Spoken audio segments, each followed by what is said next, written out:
Okay, so free hands, kind of like Chisao or sticking hands. There's about sensitivity and pressure, but in free hands, there's no routine in the sense of set pattern with your hands. And it's, you can slap, you can poke, you can pull, you can use leverage, you can just shove. But again, the idea is just to get more aware of where your opportunities are, because combat isn't very organized. You can set up some, interesting stuff.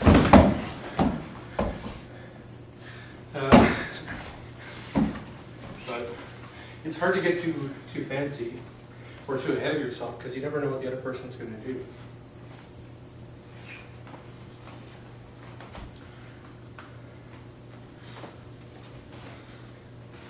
In this environment, I like to play with 3 words.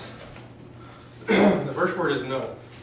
If I can make my partner, and again it's a cooperative drill, more or less, say no with his body, then it's my turn. Right? So for just that moment, his body flinches to protect his face. I get a shot down here, and I can come in and do what I want. I want to do whatever I want.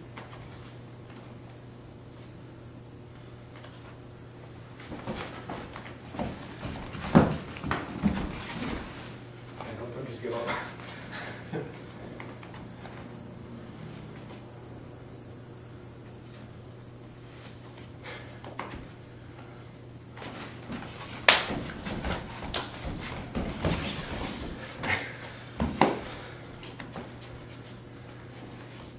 So again, it always starts generally with trying to get the other person to say no.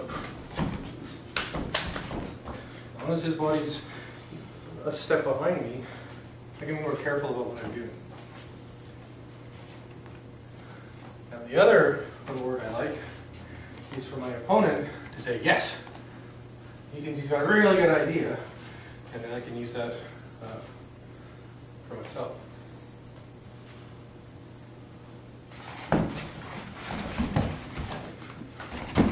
And again, looking for other people, ready to put the game on.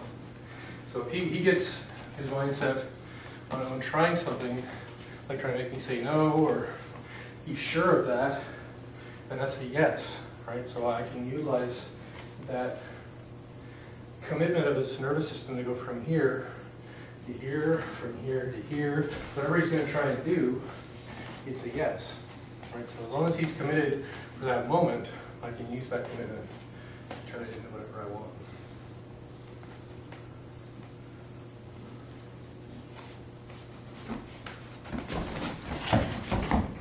Again, I've got his arm stuck here, I'm not cheating.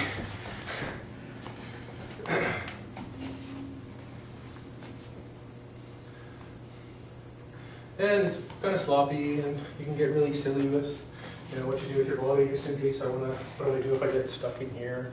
Well, there's all kinds of stuff. Here, what's your finger? That felt good. Right?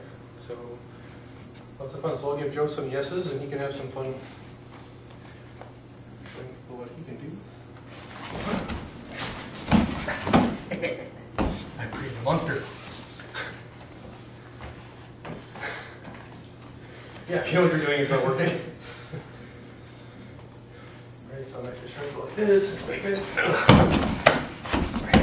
Ow. You alright? Yeah.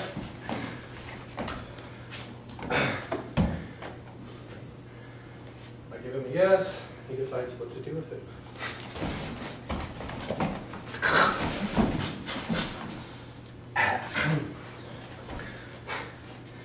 Sound effects are fun. But it's called free hands, so it doesn't ever have to be really set.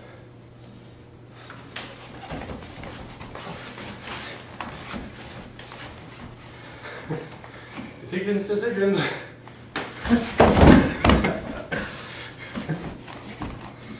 Yeah, never gets done. Okay, so Chisao is fun. The free hands is fun.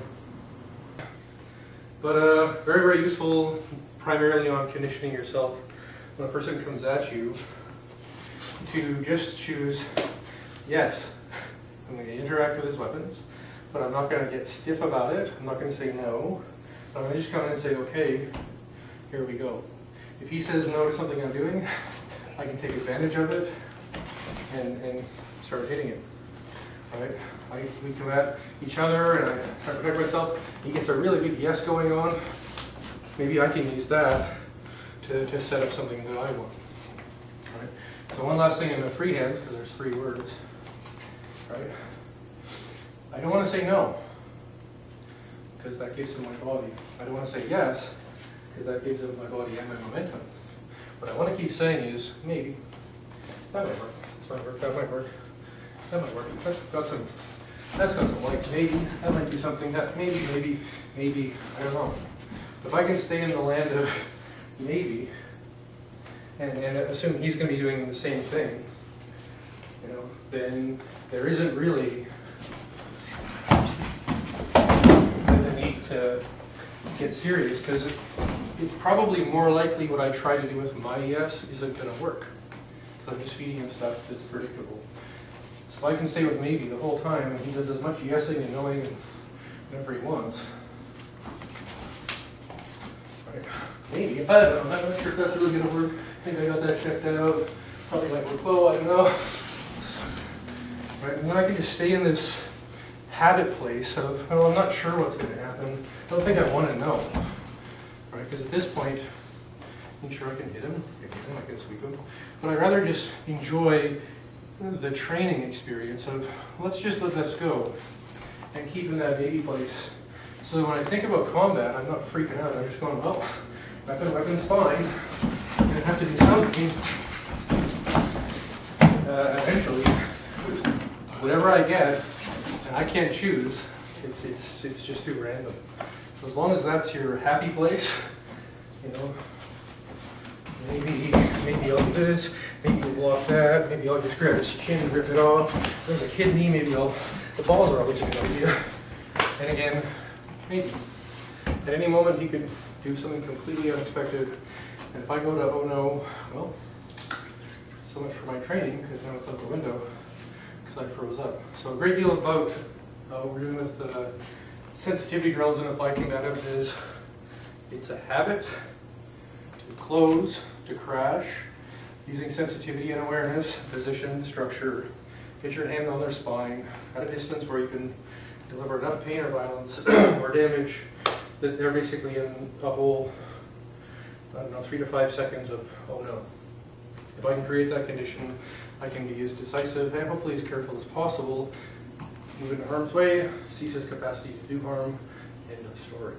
So, that's a little quick introduction to applied combatives. Again, my name is Michael Smith, and actually made this primarily for all my ex-students, or I guess still students, Adam Chan down on the coast, at pragmaticmartialarts.com. If you're on the coast, go see Adam, one of the best out there. Thanks.